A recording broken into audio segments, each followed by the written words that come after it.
Welcome back. പുതിയൊരു ബ്ലോഗിലേക്ക് എല്ലാവർക്കും സ്വാഗതം. ഇന്നൊരു പിറന്നാൾ വിശേഷമാണ്. അത് ഞങ്ങൾ അനിയൻ്റെ പിറന്നാളാണ്. അപ്പോൾ അതാ കിച്ചിമോൻ്റെ പാപ്പൻ്റെയാണ്. അപ്പോൾ അതാ ഞങ്ങൾ കേക്കും കൊണ്ട് പോവാണ്. 12 മണിക്ക് ഒരു 10-20 മിനിറ്റ് മുന്നെയാണ് ഞങ്ങൾ പോയത്. വെളിയിൽ നിൽക്കാൻ പറ്റത്തില്ല, അതുകൊണ്ട് ഞങ്ങൾ അകത്തേക്ക് പോവാണ്. ബെല്ലടിച്ച് നോക്കാം, ആരാ തുറക്കുന്നതെന്ന് നോക്കാം. മിക്കവാറും കുട്ടനോ മോൾട്ടി ആയിരിക്കും. എന്നാലും നമുക്ക് കുറച്ച് നേരം വെയിറ്റ് ചെയ്യാം. ബെല്ലടിക്കുന്നുണ്ട്, നോക്കാം ഗായ്സ്.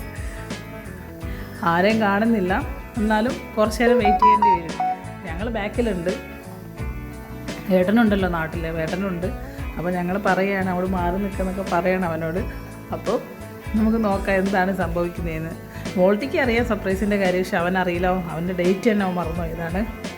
എന്നോട് വീട് പണിയാണ്, അപ്പോൾ അതിൻ്റെ തിരക്കും കാര്യങ്ങളൊക്കെ ആയതുകൊണ്ടായിരിക്കും. അപ്പം ലൈറ്റുകളെല്ലാം ഇട്ടിട്ടുണ്ട്. ആരാന്ന് വിചാരിക്കും.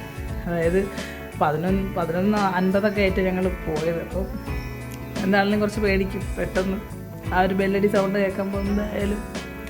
അപ്പോൾ കുറച്ച് നേരം വെയിറ്റ് ചെയ്ത് പുറത്തിങ്ങനെ ഇങ്ങനെ ക്ഷമ നശിച്ച് തുറക്കുന്നു. പക്ഷേ അനിയനാ തുറന്നത്, പക്ഷേ പുറത്തേക്ക് വന്നില്ല, ഷർട്ട് ഇട്ടിട്ടില്ല. അതുകൊണ്ട് അവിടെ നിന്ന് തന്നെ ഹാപ്പി ബർത്ത്ഡേ പറഞ്ഞു കഴിഞ്ഞു. ഇനി നമുക്ക് അകത്തേക്ക് കയറിയിട്ട് കേക്കൊക്കെ നോക്കാം. ഞങ്ങൾ കൊടുവള്ളിയിൽ നിന്നാണ് കേക്ക് വാങ്ങിയത്. അപ്പോൾ നമുക്ക് കേക്ക് വാങ്ങി ആ കേക്ക് എടുത്ത് നോക്കാം. ആ കേക്കൊക്കെ സൂപ്പറായിട്ടുണ്ട്. അപ്പോൾ നമുക്ക് കേക്കൊക്കെ സെറ്റ് ചെയ്ത് കേക്ക് മുറിക്കാൻ അനിയനെ വിളിക്കാം.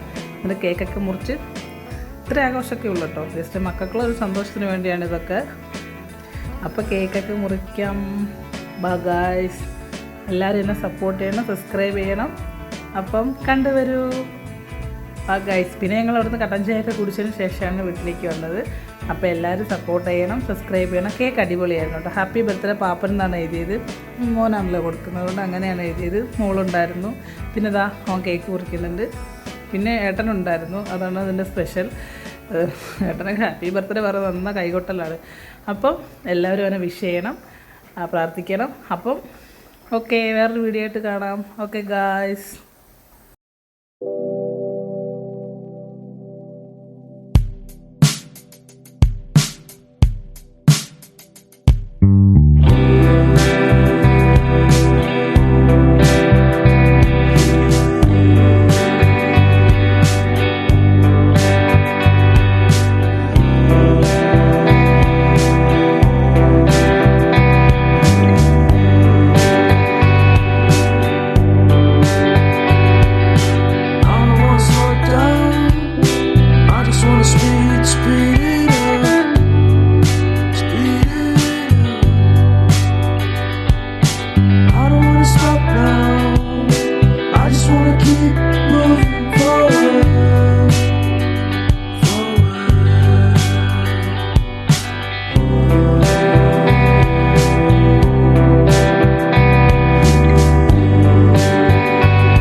Stay with you.